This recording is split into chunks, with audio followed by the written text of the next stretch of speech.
எல்லோருக்கும் வணக்கம்.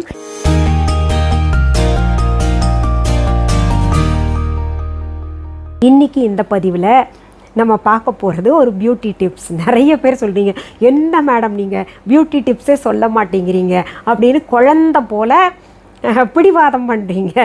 திரும்ப திரும்ப ஒருத்தர் ஒரு செய்தியை கேட்கணுன்னா என்ன பண்ணுறீங்க தெரியுமா? இப்போல்லாம் குழந்த மாதிரி ஒரு தடவை கமெண்ட் போட்டு அதையே காப்பி பேஸ்ட் பண்ணிவிட்டு 10 தடவை திரும்ப திரும்ப போடுறீங்க. சரி, இன்றைக்கி இந்த பியூட்டி டிப்ஸில் நம்ம பார்க்க போகிறது என்னென்னா, இந்த முடி வந்து இப்படி நிற்கும் இல்லையா, ஈர்க்குச்சி மாதிரி நிற்கிறது, இல்லை பரட்டத்தலை மாதிரி நிற்கும் இல்லையா, அவங்களுக்கு என்ன கண்ட்ரோல் பண்ணாலும் எந்த ஷாம்பு போட்டாலும் அப்படியே நிற்க மாட்டேங்குது.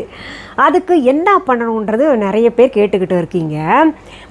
அது வந்து ஏற்கனவே நான் ஒரு பதிவு சொல்லிட்டேன். ஹேர் ஸ்ட்ரைட்னிங் நம்ம வீட்லேயே ஒரு இது தயாரிச்சுக்கலாம், பேஸ்ட் போல் தயாரித்து அது நல்லா பூசிக்கிட்டு, நல்லா முடியை இழுத்து வச்சு பூசிக்கிட்டு, அது செய்முறை வேற செஞ்சு காமிச்சேன். அதுக்குன்னு ஒரு சௌரியம் வேறு வரவழைச்சி அதை மாட்டிக்கிட்டு அந்த பேஸ்ட்டை பூசிக்கிட்டு இப்படி வச்சுக்கோங்க நல்லா செஞ்சு காமிச்சேன். அது எத்தனை பேர் பார்த்தீங்கன்னு தெரியல.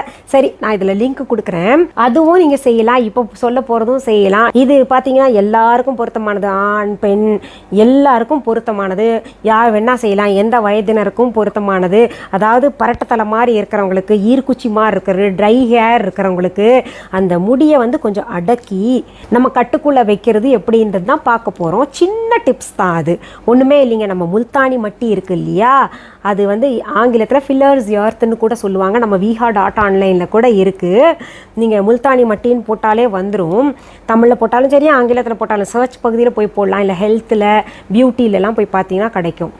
அந்த முல்தானி மட்டியை எவ்வளோ எடுக்கிறீங்களோ அதே அளவு, ஏன்னா உங்கள் முடி எந்த அளவுன்னு எனக்கு தெரியாது, நீங்கள் அளவு சொல்லலையே அப்படின்ற ஒரு குற்றச்சாட்டு சொல்லுவீங்க.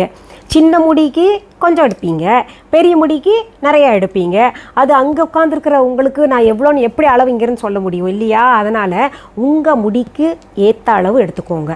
இந்த தலையிலிருந்து நமக்கு நுனி வரைக்கும் இது பூசணும். அதனால் அதை நினைவில் வச்சுக்கிட்டு நீங்கள் முல்தானி மட்டி எத்தனை எடுக்கிறீங்களோ அதே அளவுக்கு அரிசி மாவு இருக்குது இல்லையா, அது எந்த அரிசியாக இருந்தாலும் பரவாயில்ல. அரிசி மாவு, இடியாப்ப அரிசி மாவெல்லாம் கிடைக்குது இல்லை, அது கூட வச்சுக்கலாம். நீங்கள் அதே அளவுக்கு அரிசி மாவும் எடுத்துக்கோங்க. அதில் தேங்காய் பால் கொஞ்சம் சேர்த்துக்கோங்க. தேங்காய் பால்னால் உங்களுக்கு தெரியும், இந்த தேங்காயிலேருந்து நம்ம துருவிட்டு அதை மிக்சியில் கொஞ்சம் தண்ணி போட்டு அரைச்சிட்டு அப்புறம் வடிகட்டிக்கணும். இதெல்லாம் நான் சொல்லணும், இல்லைன்னா நாளைக்கு என்ன போட்டு கமெண்ட்டில் என்ன மேடம் நீங்கள் சொல்லலை, எப்படி எடுக்கணும் அப்படின்றதெல்லாம் என்ன கேட்டுருவீங்க. அதை படித்து நான் சிரிக்கவும் செய்கிறேன், வேதனையும் படுறேன். அடா கடவுளே, இத்தனை சந்தேகமா அப்படின்னு. அதனால் தேங்காய் துருவலை எடுத்து மிக்சியில் போட்டு அரைச்சிக்கோங்க. அரைச்சி அதை வடிகட்டுங்க. ஒரு துணியை வச்சு பிழிஞ்சாலும் சரி, இல்லை டீ வடிகட்டி வச்சு அதை வடிகட்டினாலும் சரி, அதிலிருந்து தண்ணி மாதிரி வரும்ல, அதுதான் தேங்காய் பால். அந்த தேங்காய் பாலை அதில் ஊற்றிக்கிட்டு நீங்கள் பேஸ்ட் போல் பண்ணிக்கோங்க. இப்போது நல்ல மண்டை சூடாக இருக்குன்னு நினைக்கிறவங்க அதில் எலுமிச்சம் ஜூஸ் இருக்கு இல்லையா, லெமன் ஜூஸ், அது கூட நம்ம போட்டுக்கலாம். இப்போ தேங்காய் பால்ன்றது இங்கிலீஷில் சொல்லிடுறேன், ஏன்னா வேறு மாநிலத்தவர்கள் பார்த்தாங்கன்னா சொல்லுவாங்க தேங்காய் பால்னால் எங்களுக்கு தெரியலையே, கோகனட் மில்கா. அதுவும் இப்போது மண்டை ரொம்ப சூடாக இருக்குது அப்படின்னு நினைக்கிறவங்க, ரொம்ப சூடுன்னு நிறைய பேர் சொல்லிகிட்ருக்கீங்க அப்படின்னு நினைக்கிறவங்க, ஒரு மூடி லெமன் ஜூஸ் இருக்கு இல்லையா, அது புழிஞ்சுக்கோங்க. எல்லாத்தையும் ஒரு பேஸ்ட் போல் பண்ணுங்கள். அது செஞ்சுக்கிட்டு நம்ம என்ன பண்ணணும்னா, முடியை நல்லா இழுத்து வச்சு, ஏன்னா இப்போ சுருட்ட முடி இருந்துச்சுன்னா அது சுருண்டுகிட்டு இருக்கும், அப்படியே சுருட்ட முடியோடு அப்படியே வச்சுக்கூடாது. நம்ம அந்த சுருட்ட முடியை இழுத்து, நல்லா ப்ரஷ் இருந்துச்சுன்னா அதை இழுத்து நல்லா இங்கேருந்து ஆரம்பித்து நுனி வரைக்கும் வைக்கணும். ஆண்களுக்கு இங்கேருந்து இது வரைக்கும் தான் இருக்கும். நீங்கள் எங்களுக்கு அது சொல்லியே அப்புறம் ஆண்கள் கேட்க போகிறீங்க. அதனால் என்ன பண்ணுங்கள், ஜென்ஸுக்கும் இங்கே எதனை முடியை இழுத்து இல்லை ஃப்ரிஸியாக இருந்தால் கூட பரவாயில்ல. முடி வந்து அப்படியே பார்த்திங்கன்னா இப்படி பரட்டையாக இருக்கும், முடி கண்ட்ரோல்லையே இருக்காது. காற்றடிச்சதுன்னா அப்படியே பறந்து அடங்கி இருக்கிற முடி, வீட்டில் நல்லா சீவிட்டு போவாங்க, அப்படியே அடங்கி இருக்கிறது பார்த்திங்கன்னா அப்படியே சாயந்தரம் வரும்போது இப்படி இருக்கும், பலூன் ஊதுன மாதிரி. அது வந்து என்ன பண்ணணும், நம்ம பூசிக்கணும். அது பூசிட்டு என்ன பண்ணணும்னா, நல்லா காயிற வரைக்கும் நல்லா காயணும், வரட்டுன்னு இருக்கணும். அது காயிற வரைக்கும் தலையில் வச்சுக்கிட்டு அதுக்கப்புறம் நீங்கள் ஷாம்பு போடாமல் அதை வச்சு நல்லா வாஷ் பண்ணிக்கலாம். அந்த முல்தானி மட்டி இருக்கு இல்லையா, அதை வச்சு நல்லா தேய்ச்சி நல்லா க்ளீனாக தண்ணி ஊற்றி கழுவிக்கோங்க. அப்படி இல்லை எங்களுக்கு ஷாம்பு போட்டே ஆகணும்னு நினைக்கிறவங்க ஷாம்பு போட்டுக்கோங்க, பிரச்சனை கிடையாது. எதுக்காக அப்படி ஷாம்பு போட வேண்டாம்னு சொன்னேன்னா, அதில் இருக்கக்கூடிய அந்த ஒரு இயற்கையாக வைத்தியம் இருக்கும் இல்லையா, அது அப்படியே தங்கி இருக்குமேன்றதுக்காக தான் அப்படி சொன்னேன். இது வந்து எத்தனை நாளைக்கு செய்யணுன்ற எடுத்து கேட்பீங்க, எனக்கு தெரியும். இப்போ வந்து நம்ம வியூவர்ஸ் என்னென்ன கேட்பீங்கன்றது நான் தரோவாக இருக்கேன். எத்தனை நாளைக்கு ஒரு தடவை செய்யலாம் அப்படின்னு கேட்டிங்கன்னா உங்களுடைய விருப்பம். உங்களுக்கு நல்லா ஒத்து போச்சு, அது பிடிச்சிருக்கு, சாஃப்டாக இருக்குன்னு நினச்சிங்க, இன்னும் நல்லா சாஃப்ட் ஆகணும், சீக்கிரத்தில் சாஃப்ட் ஆகணும் அப்படின்னு நினச்சிங்கன்னா வாரத்திற்கு 2 முறை எடுக்கலாம். அப்படி இல்லைன்னா வாரத்திற்கு 1 முறை கூட எடுக்கலாம். இதனால் என்ன ஆகும்னா ஹேர் ஹெல்த்தியாகவும் இருக்கும், முடி நல்லா ஹெல்த்தியாக இருக்கும். இப்போ நிறைய பேர் நினைப்பீங்க நாங்கள் முல்தானி மட்டும் வந்து இந்த முகம் வெள்ளையாகிறதுக்கு தான் நம்ம போடுவோம் அப்படின்னு கேட்டிங்கன்னா அப்படி கிடையாது. முகம் வெள்ளையாகிறதுக்கு கிடையாது, அது டைட்டனிங். இந்த சேக் ஆகும் இல்லையா, நமக்கு இப்படி கொஞ்சம் நாள் படப்பட பார்த்தீங்கன்னா அந்த ரிங்கிள்ஸ் ஒன்று வரும், அப்புறம் சேக் ஆகுது, தொங்கி போகும் இல்லையா முகம்.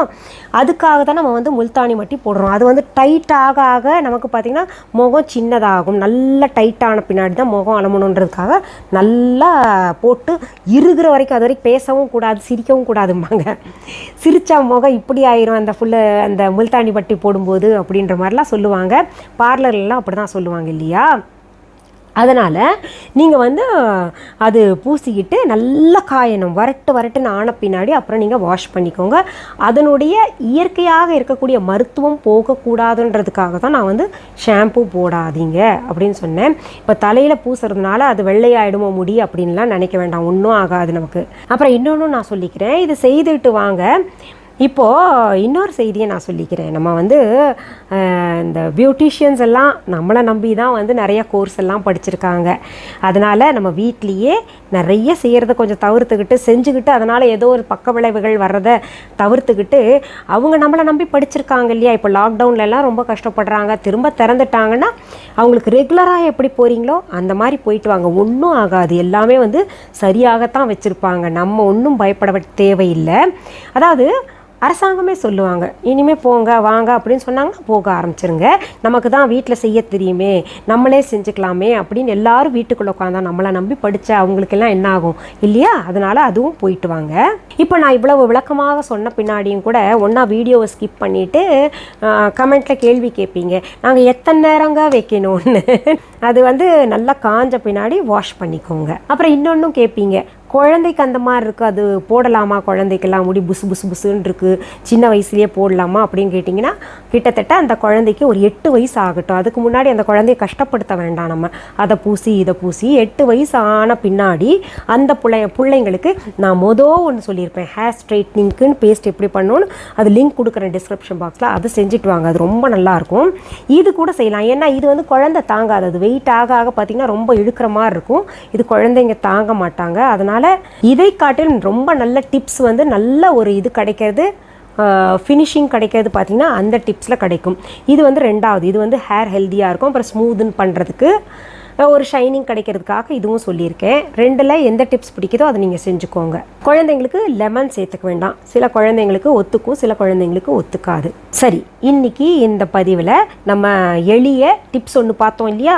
மீண்டும் அடுத்த பதிவில் வேறு ஒரு நல்ல தலைப்பை பார்க்குறோம் அப்படின்னு சொல்கிறதுக்கு முன்னாடி ஒன்று சொல்லிக்கிறேன். நம்ம viha.online நீங்கள் ஆர்டர் ப்ளேஸ் பண்ணணும்னு நினச்சா பண்ணலாம், எல்லா பொருள்களுமே இருக்குது. சரி, அடுத்த பதிவில் வேற ஒரு தலைப்பில் நல்ல செய்தியை நான் உங்களுக்கு சொல்கிறேன். அது வரைக்கும் நன்றி, வணக்கம்.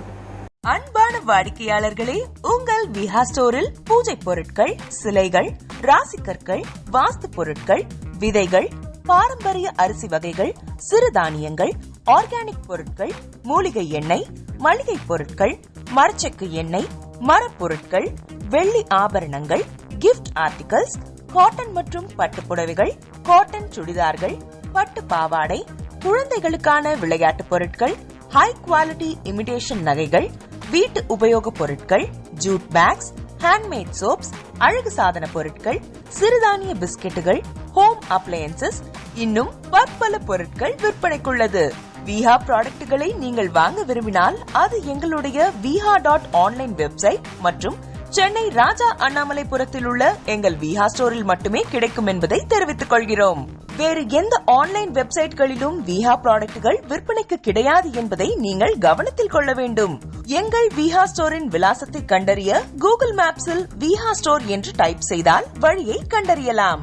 www.viha.online வெப்சைட்டிலும் விஹா ஸ்டோரின் அட்ரஸ் உள்ளது.